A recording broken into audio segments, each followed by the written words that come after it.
Hey, what's up, everybody? It's BDF44 coming at you with another video.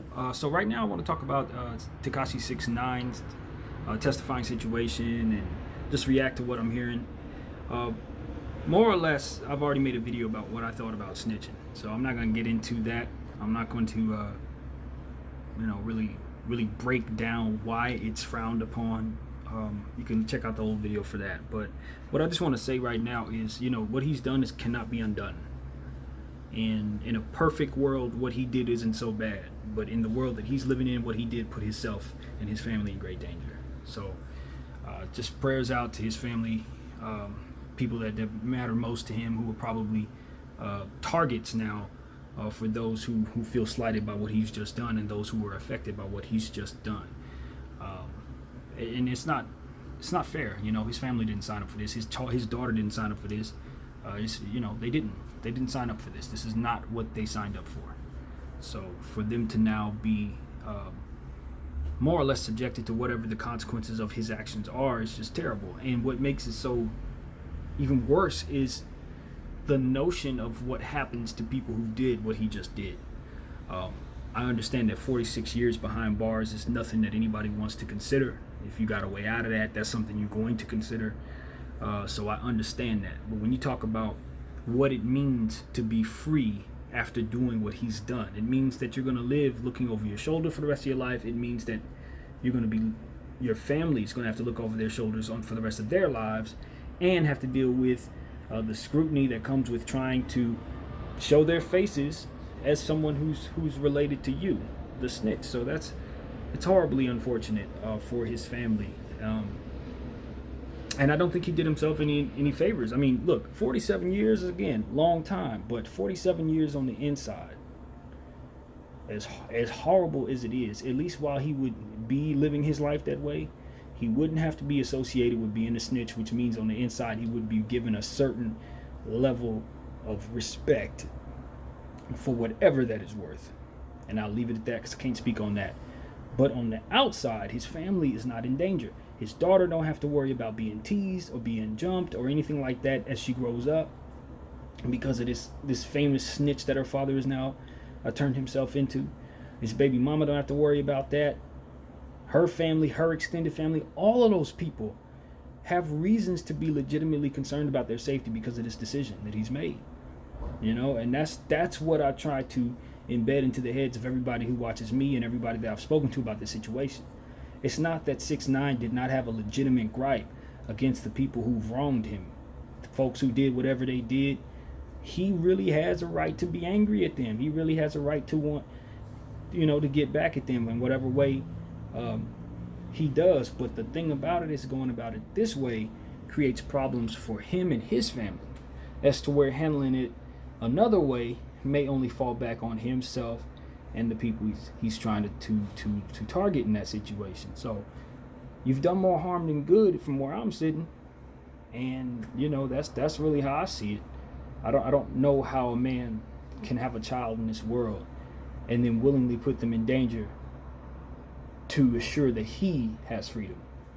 I don't understand that kind of man. My father wasn't that kind of man. I don't look to be that kind of man as I grow older. I don't look to be in the circumstances that he's in. But if it comes down to my own safety and my own freedom versus the safety and freedom of my family members and loved ones and children, if I don't make the right decision there, then everything about me, you can just toss it to the trash. There's no reason to take anything that I'd say seriously if I were to make the decision that I feel that individual just made. So that's how I feel about it. Again, if he wanted to get back at them, there were other ways and other paths to take, rather than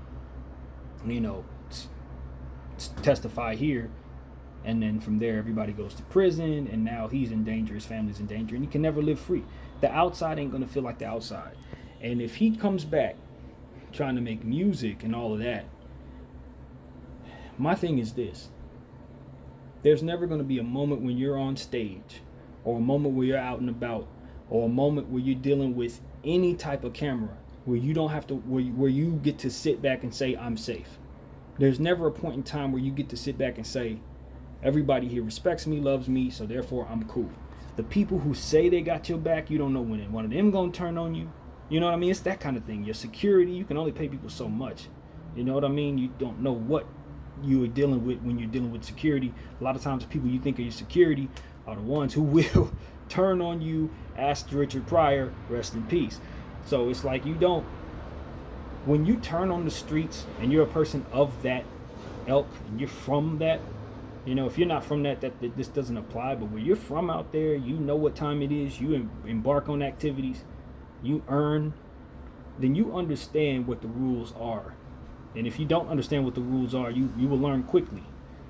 And taking accountability for your own actions and not throwing other people under the bus in that process is like rule number 1 or 2. It's up there. It's very, very important that you take responsibility for your own, not just because of what it means for your integrity, but because of the safety and parameters surrounding that situation. It's just very, very dangerous. They have, and let me make this as clear as possible, there are people out there who will hate you because you did this.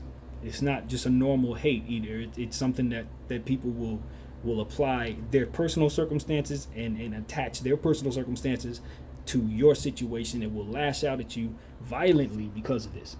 People who have family members who are locked away forever because some stupid snitched on them, or some clown coward decided he was just gonna out everybody's situation and turn over states of evidence or whatever what have you, just blowing up everybody's lifestyle. People away from their children. Lives fall apart because the mainstay of their family is now locked away, not because they got caught, but because somebody they trusted and worked with decided after getting caught themselves, right, that they were going to try to bail themselves out of the situation as cowards. It's nothing to respect. It again puts your family in danger. That's the most important part. I don't care if you look yourself in the eye and care if you respect yourself or not. Some people could care less about self-respect. Their heads just don't work that way. You know, they need other things. But when you're talking about putting people you love, particularly your own seed, your child, in danger, in my mind, you get whatever you get and you ain't get no respect here. So while, you know, I'm not a street dude, so I'm not sitting up here getting on them from a perspective of this could have affected me because I'm outside or nothing. It's not my perspective. My thing is you got loved ones that you care about that are visible to the world that we all have seen if we pay any close attention to you. We know your baby mama and all that stuff. Now you put her in danger. Now you put her loved ones in a position where they have to try to protect her because of what you've done. And, you know, it's all about accountability at the end of the day, I suppose. You know what I mean? If you were just willing to man up and say, look, I made these decisions. I put myself in this position. Let me take what I'm getting. It would be awful. I'm not going to sit there and pretend like the man wouldn't have a hell of a life to live, 40-something years in prison. That's beyond awful. But he did what he needed to do in order to find himself in those circumstances. Do you understand what I'm saying? He did what he had to do in order to find himself in those circumstances. It's not like he fell into those circumstances unbeknownst to him. Those people didn't drag him into those circumstances, so to speak. You know, his case, that specific situation, was caused because of things that were going on that he caused and received. There was a lot going on out there, you know? So it's not like he was innocent. This wasn't just a random dude getting kidnapped. This was somebody involved in some stuff, doing some stuff, and some people were reacting to those things taking place. So, you know, by definition of snitching, he falls right in that category, quite obviously. So, I don't know, man.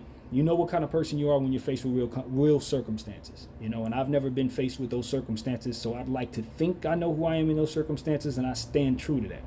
But I'm very fortunate that I'm not in the position that he's in to find out what type of person I am. I pray that none of you have to find yourselves in that circumstance either, but if you do, you remember these words. You are not going to be free either way. You're not going to be free. So you can do your time inside and deal with the hell in there, or you can come outside and everybody you love deals with the hell outside because of your unwillingness to stay your ass in there for shit that you did. So, for whatever it's worth, I pray that I'm wrong in regards to the safety of his family. I'd like to think that they'll be able to live good lives without having to deal with the nonsense of this no more than some media stuff that's obviously coming right now. But hopefully nobody tries to take make any moves against them in any way, because We all see, the whole world sees, this idiot decided to do this. So I would like to think that the streets would at least stall out his baby mama and his child for the sake of understanding that this is a clout chasing individual who found himself in some circumstances that were just way above his head. So whatever happens to him, he needs to own that going forward on the outside. If they come after him, you know, that's just what happens when you do this. But I would like to pray and hope that they don't go after him like it's expected. Go after his family like it's been said that people do in these situations that we've known about many times where this takes place. So yeah, man, he did what he did and can't undo it. And that's that. So that concludes my video, and I hope that all of you can take from this what you will. And remember, don't walk into a room you can't walk out of. That's at the end of the day, and I mean that figuratively, obviously. But you know, don't walk in. If you don't know where the exits are, don't go in there. If you don't see a way out of that room, you probably shouldn't go into it. And 6ix9ine stormed into that damn room, and now look at him. There it is. BDF.